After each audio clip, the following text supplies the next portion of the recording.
नमस्कार। औद्योगिक प्रशिक्षण संस्थानों के समस्त व्यवसायों के लिए विषय एम्प्लॉयबिलिटी स्किल्स की पाठचर्या में आज मैं आपको नौकरी की कैसे तलाश करते हैं और कैसे आवेदन करते हैं उसके बारे में प्रशिक्षण प्रदान करूंगा। आइए आज के प्रशिक्षण के बारे में समझते हैं कि उस नौकरी को खोजना और उसकी आवेदन करने की प्रक्रिया के बारे में पढ़ेंगे और समझेंगे। उच्च शिक्षा के प्रति जागरूकता के बारे में समझेंगे। ऑनलाइन CITS एप्लीकेशंस आवेदन कैसे करेंगे उसकी प्रक्रिया के बारे में समझेंगे। ऑनलाइन अप्रेंटिसशिप आवेदन प्रक्रिया के बारे में पढ़ेंगे और समझेंगे और नेशनल कैरियर सर्विस के माध्यम से रोज़गार की तलाश कैसे करना है और रोज़गार कैसे प्राप्त करना है उसके बारे में जानेंगे। आइए उच्च शिक्षा के प्रति जागरूकता के बारे में समझते हैं कि उच्च शिक्षा के प्रति जागरूकता क्या है। प्रशिक्षार्थी का कैरियर शैक्षिक संसाधनों के प्रति जागरूक होना अति आवश्यक है। ITI को पूर्ण करने के बाद, ITI का प्रशिक्षण प्राप्त करने के बाद किन किन क्षेत्रों में युवा अपना कैरियर बना सकता है और किस प्रकार से अपने शिक्षा में बढ़ोतरी कर सकता है, किस प्रकार से अपने शिक्षा का विकास कर सकता है, उसके बारे में उसको जागरूक होना अति आवश्यक होता है। इसी क्रम में बहुत से कोर्स युवाओं के लिए मौजूद हैं, जिसमें हमारा पहला है BVOC, बैचलर ऑफ वोकेशन की डिग्री। बैचलर ऑफ वोकेशन की डिग्री में विश्वविद्यालय अनुदान आयोग UGC द्वारा कॉलेजों और विश्वविद्यालय शिक्षा में कौशल विकास से आधारित उच्च शिक्षा शुरू किया गया है, जिसके अंतर्गत छात्र को, प्रशिक्षार्थी को डिप्लोमा, एडवांस डिप्लोमा प्राप्त होता है। जो कोर्स वो NSQF अलाइंड कोर्स होता है। NSQF अलाइंड कोर्स के अंतर्गत वो प्रशिक्षण प्रदान करते हैं और उनको सर्टिफिकेट और डिप्लोमा प्राप्त होता है। हम देख सकते हैं कि इसके अंतर्गत डिप्लोमा 1 ईयर और NSQF लेवल 5 का प्रमाण पत्र मिलता है। एडवांस डिप्लोमा में हम देख सकते हैं 2 इयर्स का ड्यूरेशन है एंड NSQF लेवल 6 का प्रमाण पत्र मिलता है। और BVOC डिग्री में हम देख सकते हैं 3 इयर्स ड्यूरेशन का है और NSQF लेवल 7 का प्रमाण पत्र मिलता है। अगला शिक्षा का विकास वो कर सकते हैं 12वीं समकक्ष की डिग्री लेकर। भारत सरकार ने युवाओं के शिक्षा के विकास के लिए और उनकी उच्चतर शिक्षा के लिए कुछ योजनाएं कार्यान्वित की हैं, जिसके अंतर्गत NIOS और कुछ राज्य के माध्यमिक बोर्ड्स हैं, जो अगर युवा ने 2 साल का ITI से डिप्लोमा प्राप्त किया है और उसके उपरांत वो हिंदी या अंग्रेजी कि एक भी विषय में या कह सकते हैं किसी भी विषय में अगर वो उत्तीर्ण हो जाता है तो उसे 12वीं के समकक्ष डिग्री प्राप्त की जाती है। इस तरीके से युवा अपने शिक्षा का विकास कर सकता है। उसी क्रम में हम देखते हैं अगला है पॉलीटेक्निक डिप्लोमा। ITI पास करने के बाद में 2 वर्ष का डिप्लोमा जब युवा प्राप्त कर लेता है उसके बाद में वो पॉलीटेक्निक डिप्लोमा में एज ए लेटरल एंट्री, मतलब दूसरे वर्ष में, सत्र के पाठ्यक्रम के दूसरे वर्ष में वो सीधे एंट्री प्राप्त कर सकता है, सीधे दाखिला ले सकता है और अपना डिप्लोमा, 3 वर्ष का डिप्लोमा पूर्ण कर सकता है। इसी क्रम में सरकार ने एक योजना चलाई है जिसे हम बोलते हैं RPL, recognition of prior learning. RPL को आमतौर पर रिकॉग्निशन ऑफ प्रायर लर्निंग के नाम से जाना जाता है। RPL प्रक्रिया व्यक्ति में मौजूद कौशल, ज्ञान और अनुभव का मूल्यांकन करके व्यक्ति को एक, कह सकते हैं हम, कि रिकॉग्निशन प्रदान करता है। व्यक्ति औपचारिक, गैर औपचारिक या अनौपचारिक शिक्षा द्वारा भी प्राप्त करता है।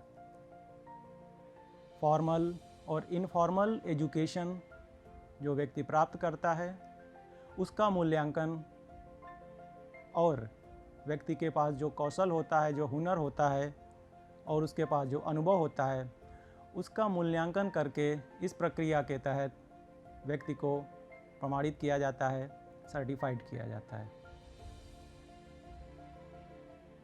आइए अब हम देखते हैं कि CITS crafts instructor training scheme में एक युवा कैसे अप्लाई कर सकता है।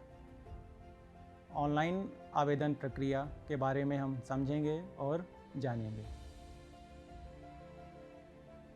CITS ऑनलाइन एप्लीकेशन के लिए पहले युवा को मौजूदा साइट nimionlineadmission.in पर जाना होगा। उसके उपरांत रजिस्टर नाउ पर क्लिक करना होगा। रजिस्टर नाउ पर क्लिक करने के बाद में युवा को कुछ बातों को ध्यान रखना होगा, जैसे एक बार जब मोबाइल नंबर और ईमेल आईडी रजिस्टर्ड हो जाता है तो उसके बाद उस पर दोबारा लॉगिन नहीं बनाया जा सकता, और email ID and mobile number active होना चाहिए। और लास्ट है, उसके पास मोबाइल, आधार और यूनिक आईडी आवश्यक होनी चाहिए, उसके पास मौजूद होना चाहिए ऑनलाइन एडमिशन प्रोसेस को पूर्ण करने के लिए।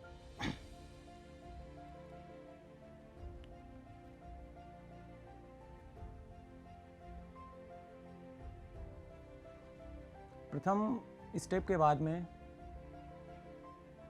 जब हम रजिस्ट्रेशन की प्रक्रिया को प्रारंभ करते हैं, उसके उपरांत हम देखते हैं कि रजिस्ट्रेशन फॉर्म, जिसके अंतर्गत पर्सनल डिटेल्स फिल करनी होती हैं आवेदक को। पर्सनल डिटेल्स में applicant's name, date of birth, पिता का नाम, माता का नाम, gender, category, physical status, marital status, Aadhaar number, mobile number, email ID, अगर डिप्लोमा उत्तीर्ण है तो डिप्लोमा का ऑप्शन, अगर ITI उत्तीर्ण है तो ITI उत्तीर्ण का ऑप्शन फिल करना, ITI सर्टिफिकेट का प्रमाण पत्र नंबर भरना, सर्टिफिकेट टाइप प्रमाण पत्र किस तरीके का है, और उम्मीदवार का प्रकार, ITI का ट्रेड और qualified for CITS under.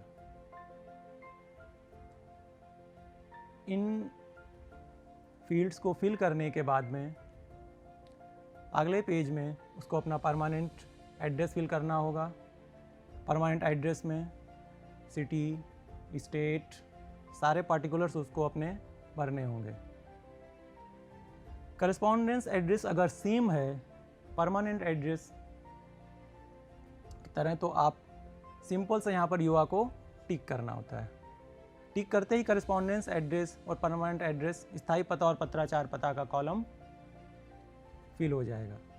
Correspondence city सारे जो डिटेल्स हैं, ये जो स्थायी पता है उसके अकॉर्डिंग यहाँ पर ऑटोमेटिक सिस्टम एक्सेप्ट कर लेता है।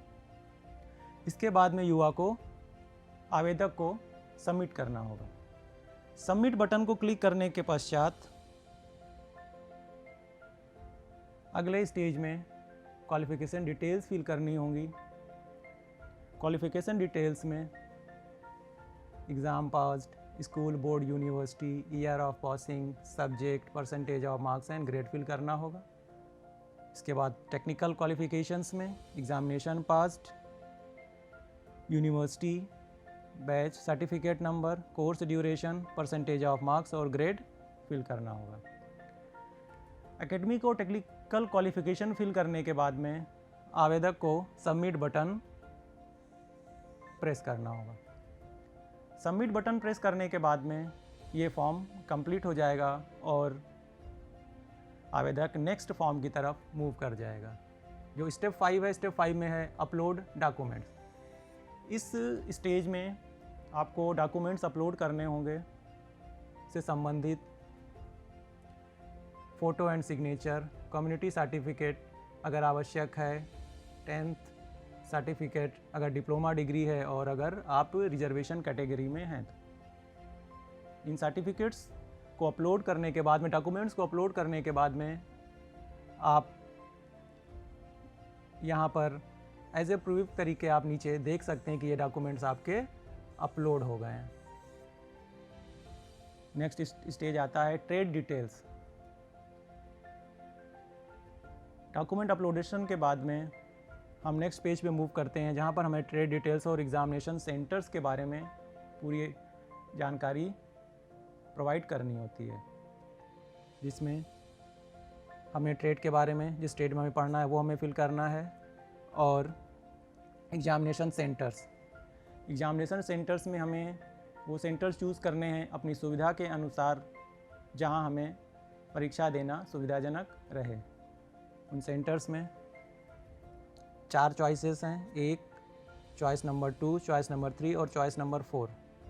यहाँ पर ध्यान देने वाली बात यह है कि अगर आप चॉइस नंबर 1 में एक सेंटर को फिल कर देते हैं, उसके उपरांत आप चॉइस नंबर 2 में उस सेंटर को दोबारा फिल नहीं कर सकते हैं। आपको चारों चॉइसेस में अलग अलग सेंटर्स चुनने होंगे। सेंटर चूज़ करने के बाद में आपको अप्लाई नाउ पर क्लिक करना होगा। अप्लाई नाउ क्लिक करने के बाद में आपकी सूचना इन्फॉर्मेशन पोर्टल पर सेव हो जाएगी। इसके उपरांत आप डॉक्यूमेंट जो अपलोड किए हैं उसका प्रीव्यू देख सकते हैं। आपने जो जो इन्फॉर्मेशन प्रोवाइड की है उसकी डिटेल्स आपको प्रीव्यू में मिल जाएगा। जब आप डिटेल से संतुष्ट हैं, सेटिस्फाई हैं, इसके बाद में आपको कन्फर्म एंड पे फीस के बटन को क्लिक करना होगा। कन्फर्म एंड पे फीस बटन क्लिक करने के उपरांत आप देख सकते हैं कि एडिट एप्लीकेशन का ऑप्शन आपको एक बार शो करेगा। अगर आपको कुछ चेंजेस करने हैं देन आप एडिट एप्लीकेशन करेंगे, अन्यथा सिस्टम को कंफर्म कर देंगे कि फ़ी पेमेंट के लिए। फ़ी पेमेंट कंफर्म करने के बाद में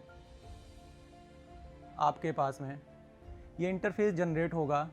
इस इंटरफेस में आपकी डिटेल यहाँ पर शो करेगा, अमाउंट कितना है, एप्लीकेशन आईडी क्या है, आपका नेम, बिलिंग एड्रेस, सारा डिटेल शो करेगा। और लास्ट में पे नाउ का ऑप्शन आपको मिलेगा। पे नाउ के ऑप्शन पर क्लिक करने के उपरांत आप पेमेंट गेटवे पर पहुंच जाएंगे। पेमेंट गेटवे पर आपको ट्रांजैक्शन से रिलेटेड सारी सूचनाएं फिल करनी होंगी। सूचनाओं को फिल करने के बाद में अगर आप जिस मोड से पेमेंट करना चाहते हैं, नेट बैंकिंग के थ्रू पेमेंट करना चाहते हैं, डेबिट कार्ड से पेमेंट करना चाहते हैं या क्रेडिट कार्ड से पेमेंट करना चाहते हैं, उसकी सूचनाएं आप जब सिस्टम को प्रोवाइड कर देंगे और इसके बाद में जब कंफर्म कर देंगे, कंफर्म करने के उपरांत आप देखेंगे कि लास्ट में आपका पेमेंट कंप्लीट होते ही ये मैसेज आपके सिस्टम पर शो करेगा। Application process completed successfully. और इसके उपरांत आपका फॉर्म कंप्लीट हो जाएगा। तो इस प्रकार आप CITS एप्लीकेशन का आवेदन कर सकते हैं और इस तरीके से एप्लीकेशन फिल कर सकते हैं। अब आइए अगले स्टेप में हम आपको बताएंगे कि अप्रेंटिसशिप के लिए आप कैसे आवेदन करेंगे। अप्रेंटिसशिप की ऑनलाइन आवेदन की प्रक्रिया के बारे में समझेंगे। सबसे पहले आपको apprenticeshipindia.org जो सरकार का पोर्टल है उसको ब्राउज़ करना होगा और इसके उपरांत आपको ऐसा एक इंटरफेस मिलेगा। इस इंटरफेस में आपको रजिस्टर का एक ऑप्शन मिलेगा। रजिस्टर के ऑप्शन में जब आप क्लिक करेंगे तो उसके अंदर आपको मिलेगा कैंडिडेट ऑप्शन में जब क्लिक करेंगे, कैंडिडेट ऑप्शन में क्लिक करने के बाद में आपको ये इंटरफेस ओपन होगा। कैंडिडेट रजिस्ट्रेशन इंटरफेस में जो विभिन्न फील्ड्स हैं वो आपको फिल करनी होंगी। आपको नेम फिल करना होगा, ट्रेड फिल करना होगा, डेट ऑफ बर्थ फिल करना होगा, मोबाइल नंबर फिल करना होगा, ईमेल आईडी कंफर्म करना होगा और आपको पासवर्ड प्रोवाइड करना होगा। ये एरियाज़ फिल करने के बाद में आपको सबमिट बटन को क्लिक करना होगा। सबमिट बटन क्लिक करने के बाद में आपको ये डायलॉग बॉक्स ओपन होगा। एक मैसेज आपके स्क्रीन पर फ्लैश करेगा, रजिस्ट्रेशन कंप्लीटेड। इसका मतलब है कि आपने प्रथम चरण का कार्य पूर्ण कर लिया है। रजिस्ट्रेशन कंप्लीटेड के बाद में अगले स्टेज की तरफ हम बढ़ेंगे और आपके ईमेल आईडी जो आपने ईमेल आईडी प्रोवाइड की है वहाँ पर आपको एक एक्टिवेशन लिंक प्रोवाइड किया जाएगा। एक्टिवेशन लिंक में आपको एक्टिवेट बटन होगा। एक्टिवेट बटन को आपको क्लिक करना होगा। एक्टिवेट बटन को क्लिक करते ही आप देखेंगे कि लॉगिन के लिए आपको इंटरफेस प्रोवाइड कर दिया जाएगा। आप दोबारा से पोर्टल में जाएंगे और लॉगिन के लिए अपना डिटेल प्रोवाइड करेंगे और पासवर्ड जो आपने पासवर्ड और ईमेल आईडी रजिस्ट्रेशन के समय प्रोवाइड की थी वही डिटेल आपको यहाँ प्रोवाइड करनी है और इसके उपरांत आपको लॉगिन बटन को क्लिक करना है। लॉगिन बटन क्लिक करने के बाद में आपके पास ये पेज ओपन होगा जिसके अंतर्गत आपको अपनी प्रोफाइल कंप्लीट करनी है। प्रोफाइल के अंदर आपको विभिन्न योग्यताओं के बारे में जानकारी देनी होगी। किन सेक्टर्स में आप कार्य करना चाहते हैं उसके बारे में आपको जानकारी देनी होगी। ये सारी सूचनाएं आपको मुहैया करानी होगी और इसके बाद में आप देखेंगे कि जो भी आपने फील्ड जो जानकारी आपने मुहैया कराई है अगर उस जानकारी में आप कुछ बदलाव करना चाहते हैं, कुछ चेंज करना चाहते हैं तो उसके लिए आपके पास ऑप्शन अवेलेबल है एडिट बटन का। एडिट बटन पर आप क्लिक करके जानकारी को सूचना को आप चेंज कर सकते हैं जो सूचना आपने प्रोवाइड की है। अगले स्टेज में हम देखेंगे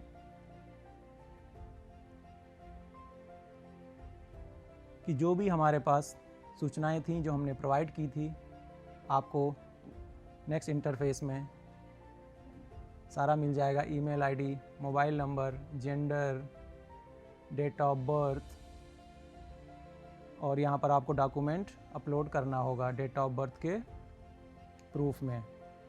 fathers name, ID proof and ID proof के एविडेंस के लिए आपको एक डॉक्यूमेंट अपलोड करना होगा। अगले स्टेज में हम देख रहे हैं, थोड़ी सी हम बात करते हैं कैंडिडेट डैशबोर्ड की। जब कैंडिडेट अपना लॉगिन बनाता है, रजिस्ट्रेशन करता है, उसके बाद उसको जो इंटरफेस मिलता है, उस इंटरफेस में डैशबोर्ड अवेलेबल होता है और डैशबोर्ड के अंदर कुछ लिंक्स होते हैं, हमारा कॉन्टैक्ट, एप्लीकेशन और इंस्टीट्यूशन रिसीव्ड। कॉन्ट्रैक्ट में हम देख सकते हैं और एप्लीकेशंस और इन्विटेशंस रिसीव्ड। डैशबोर्ड के अंदर हमें ये तीन बटन्स हमें मिलते हैं। हम देखते हैं इन्विटेशन रिसीव्ड में कंपनी, जो भी कंपनी हमारे प्रोफाइल को देखती है और उसे हमारी योग्यता उपयुक्त लगती है, तो वो कंपनी हमें इनविटेशन सेंड करती है। वो इनविटेशंस हमें इस लिंक के अंदर मिलते हैं, इस बटन्स के अंदर मिल जाते हैं। और एप्लीकेशंस में हम देख सकते हैं कितनी हमने अप्रेंटिसशिप अपॉर्चुनिटीज़ के लिए अप्लाई किया है, हमने कहाँ कहाँ किन किन सेक्टर्स में किन किन कंपनीज़ में एप्लीकेशंस आवेदन किए हैं, उनके बारे में जानकारी प्राप्त हो जाती है। और लास्ट आता है कॉन्ट्रैक्ट्स। कॉन्ट्रैक्ट के अंदर में हम देखते हैं कि कितने कॉन्ट्रैक्ट हमने किसी कंपनी के साथ, कितनी कंपनीज़ के साथ हमने साइन किया है, उसके बारे में कॉन्ट्रैक्ट हमें उसके अंदर मुहैया होते हैं, प्रोवाइड हो जाते हैं। अब देखना है हमें कि कैसे हमें अप्लाई करना है। Apply to opportunities. सबसे पहले हमें अप्रेंटिसशिप अपॉर्चुनिटीज़ के लिए हमें जिस सेक्टर्स के लिए अप्लाई करना है वो हम पहले अपना सर्च करेंगे, यहाँ पर लिखेंगे। स्टेट्स के लिए हमें अप्लाई करना है, वो ट्रेड यहाँ हम लिखेंगे। और इसके बाद में हम जैसे ही हम ट्रेड लिखेंगे तो हमारे पास कंपनीज़ की, ऑर्गेनाइजेशंस की पोर्टल पर हमारे इंटरफेस में जो हमें प्रोवाइड होता है उसके अंदर लिस्टिंग हो जाती है। जहाँ हमें उपयुक्त लगता है वहाँ पर हम उस लिस्टिंग के अकॉर्डिंग देखकर, सर्च करके अप्लाई बटन पर क्लिक कर देते हैं। और इसके बाद में फिर हम देखते हैं इन्विटेशंस में हम ये देखते हैं कि हमें कहाँ कहाँ से इन्विटेशन प्राप्त हुए हैं। उसमें हम देख सकते हैं, इसके अंदर सारी लिस्टिंग आपको मिलेगी जहाँ से हम इन्विटेशन प्राप्त होंगे, हम व्यू कर सकते हैं और उसमें अप्लाई भी कर सकते हैं। इसके उपरांत एप्लीकेशन एंड सिलेक्शन प्रोसेस के बारे में इंटरफेस में हमें सूचनाएं मिलती हैं। हमने एप्लीकेशंस जो हमने किया है, अप्लाई किया है, उसकी यहाँ पर लिस्टिंग रहती है। यहाँ से आप अप्लाइड ऑन भी देख सकते हैं, स्टेटस भी देख सकते हैं और एक्शन भी देख सकते हैं। और लास्ट में हम देखते हैं कि यहाँ से एक्सेप्ट कॉन्ट्रैक्ट। जब सारी प्रक्रिया पूर्ण हो जाती है, तो जब हमें जिस कंपनी में अप्रेंटिसशिप के लिए अप्लाई किया था, उनसे हमें उनके कॉन्ट्रैक्ट को हमें एक्सेप्ट करना होता है। तो जब हम एक से ज़्यादा कंपनीज़ में अप्लाई करते हैं तो इस मेन्यू के अंदर हमें कंपनीज़ की लिस्टिंग, जो कंपनीज़ हमसे अप्रेंटिसशिप हमें प्रोवाइड करना चाहती हैं, उनकी लिस्टिंग, उनके कॉन्ट्रैक्ट्स यहाँ पर शो करते हैं। उन कॉन्ट्रैक्ट्स को हम यहाँ से देख सकते हैं व्यू ऑप्शन से, और लास्ट में जाके हम साइन कर सकते हैं। साइन का ऑप्शन हमें नीचे दिया हुआ है, यहाँ से हम साइन कर सकते हैं।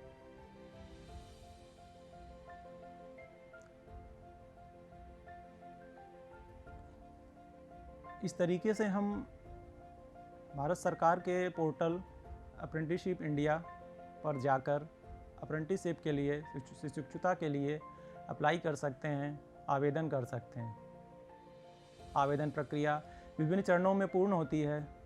तो सबसे एक विशेष महत्व की बात यह होती है कि हमें हर चरण में पूरे मनोयोग के साथ में और पूरा ध्यान केंद्रित कर इस प्रक्रिया को पूर्ण करना चाहिए। आइए अब हम भारत सरकार के द्वारा रोजगार प्रदान करने के लिए जो पोर्टल प्रोवाइड किया गया है, जिसके थ्रू युवा अपने कैरियर के लिए तलाश कर सकता है, अपना कैरियर बना सकता है, नौकरी की तलाश कर सकता है। वो पोर्टल देख सकते हैं, भारत सरकार का पोर्टल है national career service. National career service ministry of labour और एम्प्लॉयमेंट के अंतर्गत कार्य करता है। इसमें हम देख सकते हैं विभिन्न ऑप्शंस अवेलेबल हैं, job seeker, employer, local services, career centre, counsellor, skill provider, placement organisations, government department. ये सारे ऑप्शंस, सारे मेन्यूज़ अवेलेबल हैं जिनके अंतर्गत कार्य किया जाता है। अगर हमें जॉब सर्च करनी है तो आप देख सकते हैं state and union territory wise, sector wise और विभिन्न दूसरे जो ऑप्शंस हैं उसके अंतर्गत सर्च करके हम जॉब के लिए अप्लाई कर सकते हैं। अपनी सुविधा के अनुसार हम जॉब सर्च कर सकते हैं।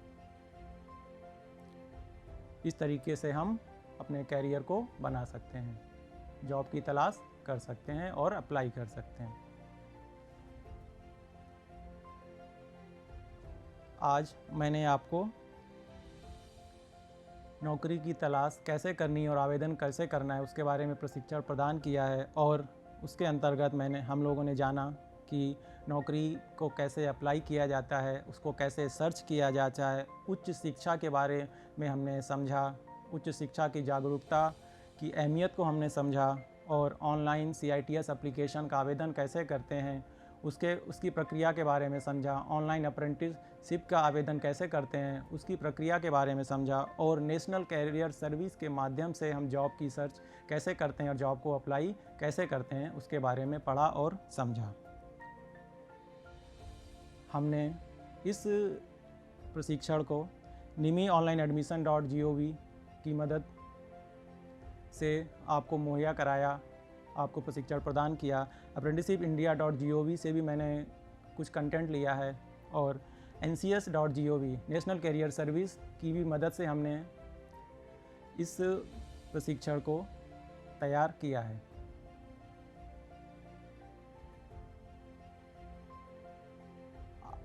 आज मैंने आपको नौकरी की कैसे तलाश करते हैं और उसको कैसे आवेदन करते हैं उसकी प्रक्रिया के बारे में प्रशिक्षण प्रदान किया। आशा है आपको यह प्रशिक्षण भविष्य के लिए मददगार साबित होगा। धन्यवाद।